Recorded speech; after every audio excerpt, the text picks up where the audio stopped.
जय श्री राम, वंदे मातरम, भारत माता की जय। साथियों, मेरा विगत वीडियो 8 भ्रष्टाचार पर जिसको भेजने के पश्चात कई लोगों के प्रश्न आए, कई लोगों में कई तरीके की शंकाएं हैं। मैं उन शंकाओं को पहले अपने स्तर से स्पष्ट करना चाहता हूं। इस पर मेरा निवेदन इतना और है कि आप लोग सभी YouTube वीडियो को ध्यानपूर्वक देखें, अपने मस्तिष्क में उपज रहे प्रश्नों को लिखें और मुझसे पूछें। मेरा प्रयास होगा कि उन पे अपने विचारों को और यथासंभव समाधानों को देने का प्रयास करूं। जो बिंदु अब तक मेरे समक्ष आए हैं उन पे मैं अपनी बात रखना चाहता हूं। बिंदु ये आए हैं कि क्या व्यक्तिगत कनेक्शन सीधे NPCL से लेने पर या RWA के माध्यम से लेने पर, उन दोनों में से कौन सा सस्ता होगा। तो इस पर मेरा आप सभी से निवेदन है कि आप अपने अपने बिजली खपत की गणना दिए गए मूल्यों के आधार पे और अन्य मूल्यों को गणना करते हुए उसकी आप करें। आपको स्वयं पता लग जाएगा कि आपके यहाँ पे कितनी बिजली आ रही है और किस माध्यम से लेने पे आपको बचत है। महत्वपूर्ण यह था कि बिजली विभाग ने जो पहले अपनी बात रखी थी कि 51% लोगों के हाँ कहने पर ही वो एकल बिंदु कनेक्शन देंगे, लोगों के घर घर जा कर के कनेक्शन देंगे बिल्डर सोसाइटी में या ग्रुप हाउसिंग में। अब उन्होंने उसमें बदलाव करके यह परिवर्तन किया है कि कोई भी व्यक्ति आ सकता है यदि RWA या बिल्डर यह प्रस्ताव पारित करने में सफल हुआ कि 51% या उससे अधिक लोग उसके साथ हैं और उनके माध्यम से बिजली लेना चाहते हैं। दूसरा, आप सभी से निवेदन है, बहुत से लोगों ने यह प्रश्न किया कि बिजली जो आ रही है, जो बिल दिया जा रहा सही है, तो उसके लिए मैंने पहले ही बोला गणना करें। दूसरा एक चीज़ ये कि आपके RWA को यह बाध्यता है कि वो NPCL या उस स्थान के बिजली आपूर्ति प्रदायकर्ता के माध्यम से जो एक संकलित बिल आ रहा है उसकी प्रतियां हर नोटिस बोर्ड पे लगाए और जो व्यक्ति चाहता उसे उपलब्ध कराए। जो भी रहवासी फ्लैट या घर में रह रहा है उसको उपलब्ध कराए।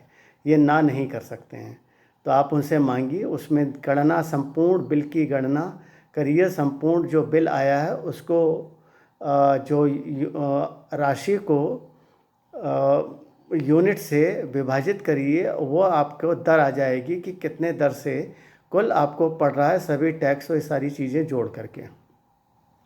जब ये कर वगैरह सारे टैक्स जोड़ करके आपको मूल्य मालूम हो जाएगा तो उस पर जो वर्तमान में जो 2017 में गाइडलाइंस दी गई थी, दिशा निर्देश दिए गए थे बिजली विभाग UP ERC उत्तर प्रदेश के माध्यम से, 5% अधिकतम सीमा थी। उसमें भी कुछ उन्होंने शर्तें निर्धारित की थी, उन पर भी विशेष ध्यान दिया जाना आवश्यक है, क्योंकि वहीं पर सारा अंतर आता है। अगर उन चीज़ों को आप समझ लेंगे, उन बिंदुओं को, तो आप बहुत सी बातों को समझ पाएंगे।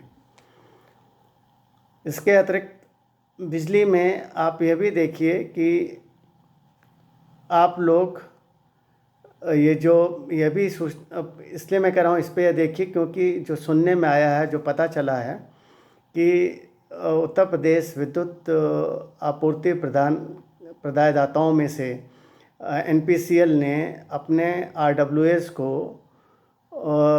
सूचनाएं भेजनी प्रारंभ कर दिए हैं इस विषय को लेकर के, जो कनेक्शन में सुधार परिवर्तन आया है लेने के लिए। इसके ऊपर हमारे वीडियो थे और उसे आप देखेंगे तो आपको बहुत स्पष्टता प्राप्त होगी। आगे जो मैं कुछ बिंदु उठाने वाला हूं वह उनके बारे में मैं अभी बताना चाहता हूं। मैं जैसा कि विगत कई वीडियो में YouTube पर कहता चला आ रहा हूं कि प्रशासनिक सुधार, पुलिस में सुधार, उनमें क्यों इस तरीके की स्थिति और न्यायिक प्रक्रिया में क्या सुधार, कहे कि बहुत सारे जन सामान्य को जो कष्ट होते हैं वो पुलिस और न्यायिक प्रक्रिया में होते हैं।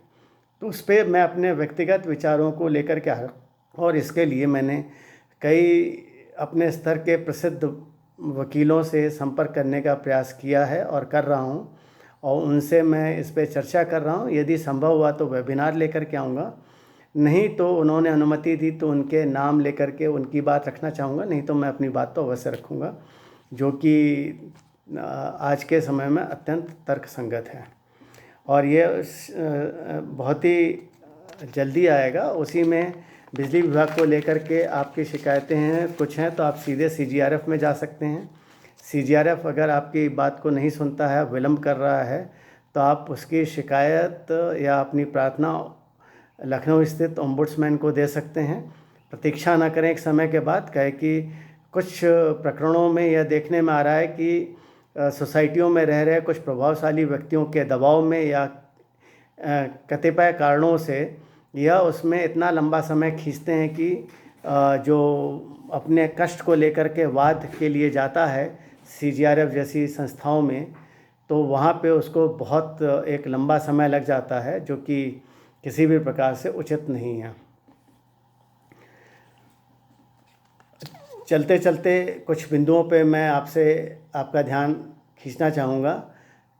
पिछले कई दशकों से हमारे सनातनी सभ्यता पे आघात किया जा रहा है और हमारी जो मंदिर, जो हमारे धरोहर हैं, हमारी संस्कृति का परिचायक हैं, उनको किस प्रकार से वामपंथी इतिहासकारों ने उसको दबाया और जन सामान्य से छुपाया। उसका एक उदाहरण मैं बताऊंगा कि यह विद्याशंकर मंदिर श्रृंगेरी में है, जिसमें 12 पिलर हैं और मंडप के चारों पूरे उसमें अर्धगोलाकार स्थिति में मंडप में, और ये 12 जो पिलर हैं 12 सूर्य के चिन्हों को कहने का अभिप्राय यह है कि ये महीनों को प्रदर्शित करते हैं और हर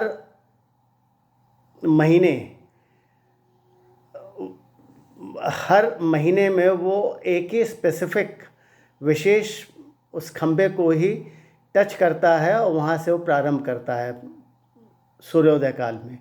यह बताता है कि हमारे मंदिर निर्माण वैज्ञानिक पद्धति पर होते थे और जिसको कि बहुत लोगों से छुपाया गया है। आप इसको गूगल पे जब ढूंढेंगे तो आपको इसके बारे में सत्यता प्राप्त हो जाएगी।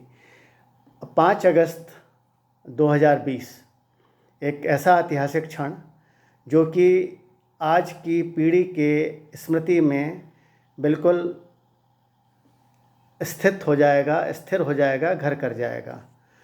क्यों? क्योंकि 5 अगस्त 2020 12:03 पर शिलान्यास पूजन होगा राम मंदिर निर्माण के लिए, और इसमें माननीय प्रधानमंत्री श्री नरेंद्र मोदी जी भी उपस्थित होंगे। इसमें कुछ लोगों को अगर आभार हम व्यक्त ना करें तो ये उचित नहीं होगा, और इस पर मैं अपना एक विस्तार में एक वीडियो भी लेकर के आऊँगा आप लोगों के दर्शनार्थ और आप लोगों के सूचनार्थ।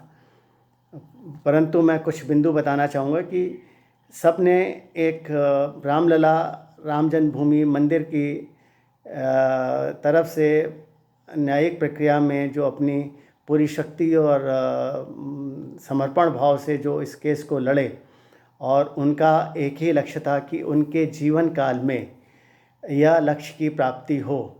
उनका नाम है श्री के पाराशरन, जो कि जब वो केस लड़ रहे थे और दैनिक सुनवाई हो रही थी तो उस समय 92 वर्ष के थे, अब वो 93 वर्ष के हो रहे हैं, और यह वरिष्ठ अधिवक्ता हैं। और 1927 को तमिलनाडु के श्रीरंगम में इनका जन्म हुआ था।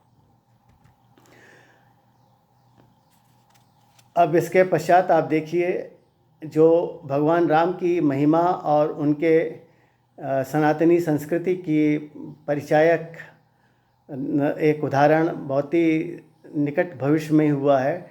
टीना डाबी जी के नाम को आप सभी लोग जानते हैं, 2016 की टॉपर, और इन्होंने अपने ही बैच के दूसरे नंबर के टॉपर